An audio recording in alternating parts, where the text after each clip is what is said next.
ইব্রাহিম আলাইহিস সালাম একদিন আজরাইলকে বলছে, আজরাইল, কোনো নাফরমান পাপীর রুহু যে কবজ করো তুমি, তখন তোমার চেহারাটা কিরকম হয়, আকৃতিটা আমার এটা একটু দেখাও।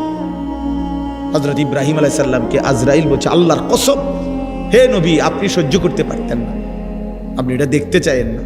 ইব্রাহিম আলাইহিস সালাম বললেন, না, আমার একটু হলেও দেখাও। তো আজরাইল এই বিভৎস আকৃতি, মানে নাফরমানের জান কবজ করার সময় উনার যে চেহারার আকৃতি হয়, এই চেহারাটা ধরে ইব্রাহিম আলাইহিস সালামকে দেখাইলেন।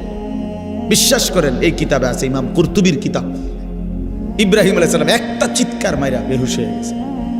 হুঁশ আসার পরে ইব্রাহিম আলাইহিস সালাম বললেন, আল্লাহর কসম, আয় আল্লাহ, মালিক আপনার কসম, কবরের আযাব, জাহান্নামের আযাব কোনো নাফরমানের জন্য কিছুই লাগবে না, শুধু আজরাইলের এই ভয়ানক দৃশ্য জান কবজের সময় একবার দেখলেই তার সারা জিন্দেগীর নাফরমানির শাস্তির জন্য এটাই যথেষ্ট।